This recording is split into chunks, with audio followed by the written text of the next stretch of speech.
No, I'm not a magician, but I've got some tricks up my sleeve. I'm here to bring some truth through an illusion. My body and voice serve as a vehicle to tell this story, a play which takes place over the span of a few years, based on reality. But do we truthfully know the reality of anything? I play Tom. He is the only character you see. You'll meet other characters, but you'll never see them. Suppose that defeats the purpose of a solo performance. Now let's take a look through time and see a man make a decision. I think the rest of the play will speak for itself. Rose, say hello to the second place winner of the poetry contest. Got this lovely silver dish as a prize. Money, even better, but who am I to complain? Now, the poem of the young girl who got first place was nice. All right, I can understand why they gave it to her. Mine could have used a little tweaking. Perhaps some symbolism or imagery. I should get started on that right away.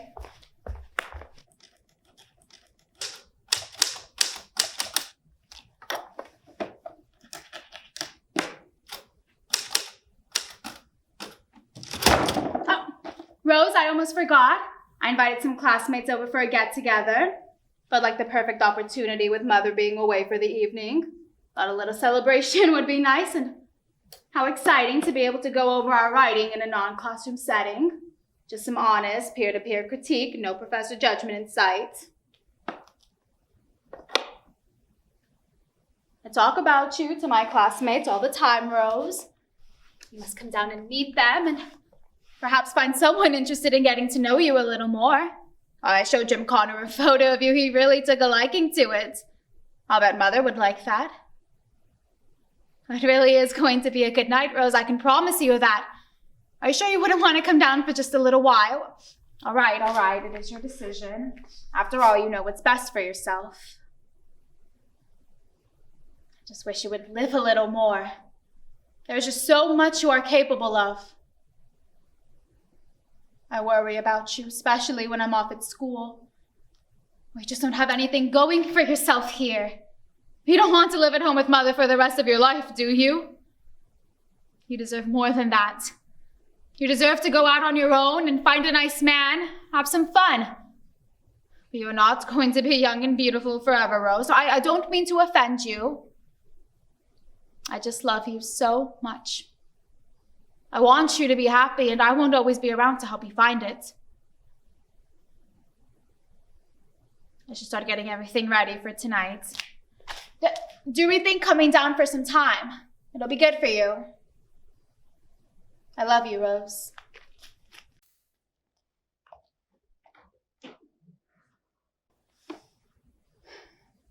Rose, what an absolute nightmare last night was. Or perhaps it was for the best that you stayed upstairs. Those people were just so vulgar. It makes me slightly nauseous just thinking about it. The next time I get lonely and want to party, I'll remember last night and be grateful for solitude. Here I was expecting captivating conversations fueled by alcohol. But what did I get? Drunken shenanigans. Although I cannot lie, it was fun to finally let loose and celebrate for once.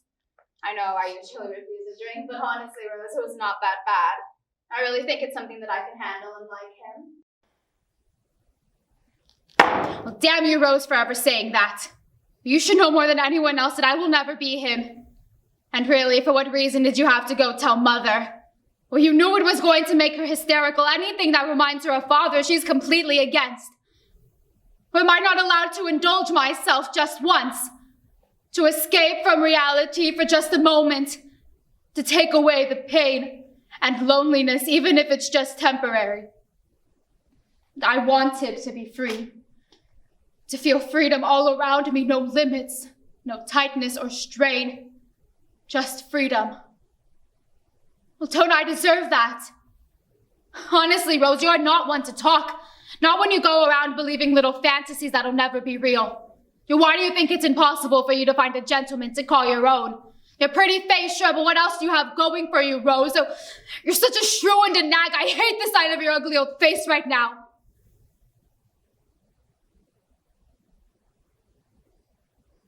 Rose, I'm sorry. I didn't mean that. I was just so upset that you would say that to me. Compare me to him. Will you listen to me, please? Fine. You want to be that way, I can't force you to listen. Tell Mother I'm going out. Perhaps a bar, since I'm such an alcoholic. Like father, like son, if that's what you believe. Bye, Rose.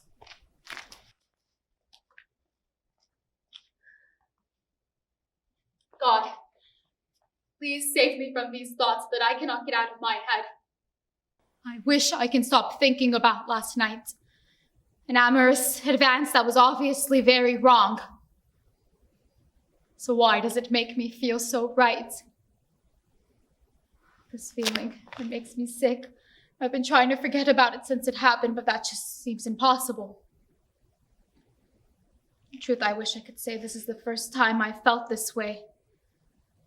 But it just seems to be something that consumes me. As if with everything I do, there's a voice telling me that I'm dirty and sinning. But God, I don't want to sin. I want to be true to myself. I want to love without judgment or fear. I know these feelings are wrong, but God, you are the one that gave me these feelings. I had no need to go out and find them on my own. So is it really a sin if you made me this way? This is the worst kind of existence in the world. Having to run and hide from such a great need for love.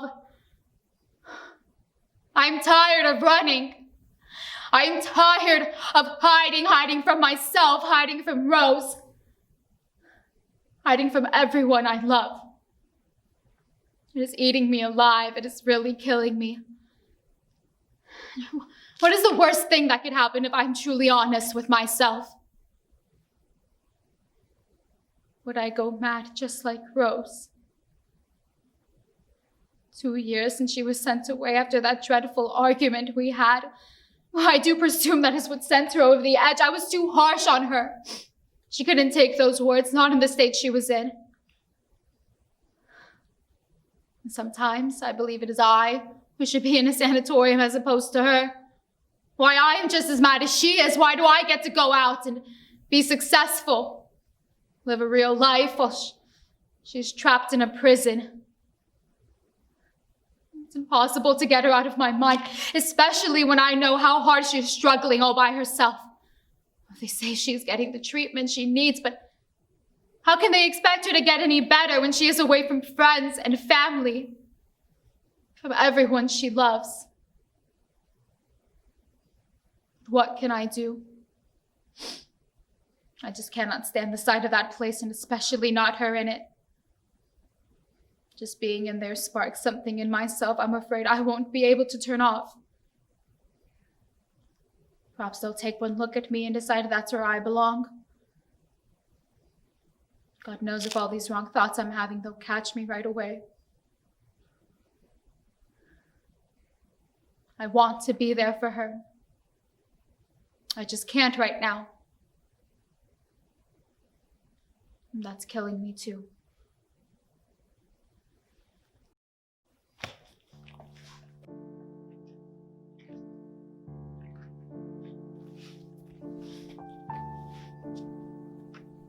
Now that it is over, I can tell you of Rose, who has successfully come through a head operation. That was the first line of the letter my mother wrote me, and at first I thought nothing of it. She said it was successful. It wasn't until I saw her for the first time in that dreaded sanatorium that I knew my sister was gone forever. That sight will haunt me for the rest of my life.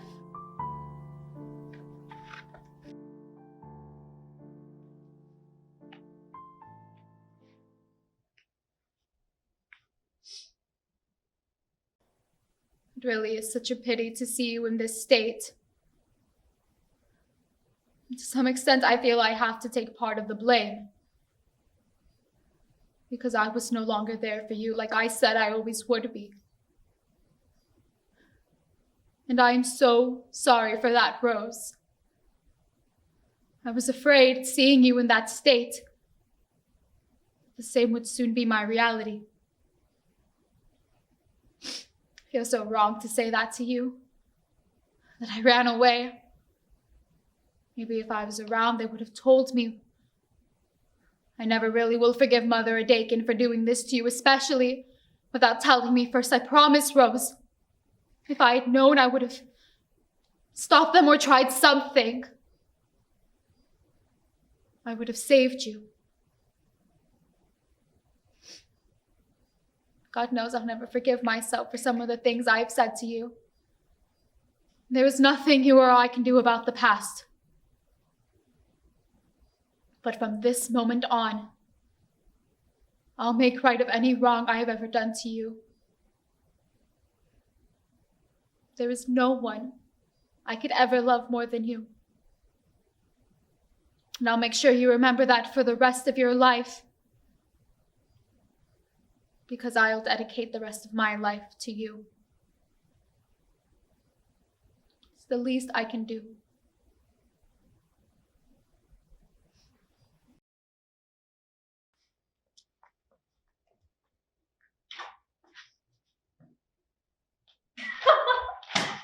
It's a hit. The play is a hit. It was doing so well in Chicago, but I had no idea it would get this big. Broadway talks of movie deals and awards. It's almost too much to handle. I always told myself I would go somewhere with my writing, but who knew it would turn into this? For other people to feel it on such a deep level, I must be doing something right. Just reading these reviews, knowing people understand me.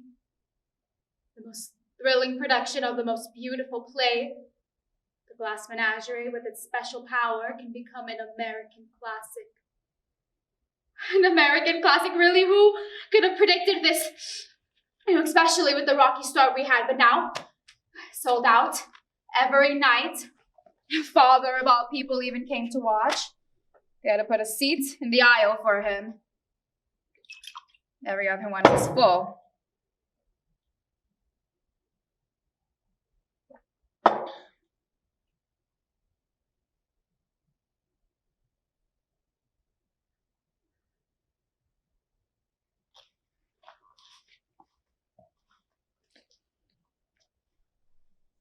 Yet despite all this, the money, the recognition, the support, it's not enough.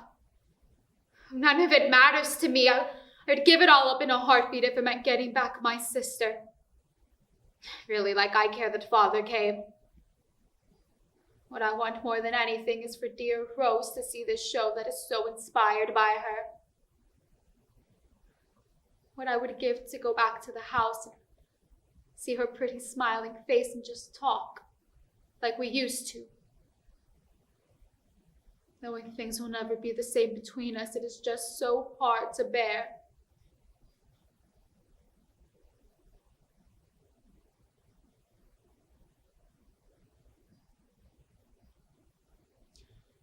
But I cannot let the past stop me. I must let it fuel me. Crying here won't give Rose her mind back. But if people like what I have to write, and I write about Rose, then I am keeping her mind alive, even if it's just a sliver.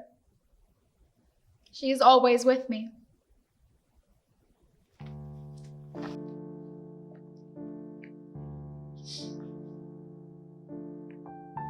I made a promise to dear Rose always to be there for her. And although I let her down, I spent the rest of my lifetime making up for it. I tried to leave her behind me once, but I'm too faithful for that, as she is always with me. In most of my writings, I try to recapture the charm of the way people talked, but it was always Rose's charm.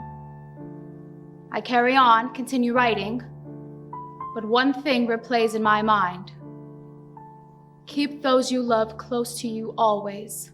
You never know when they're going to leave you. Blow out your candles, Rose, and so, goodbye.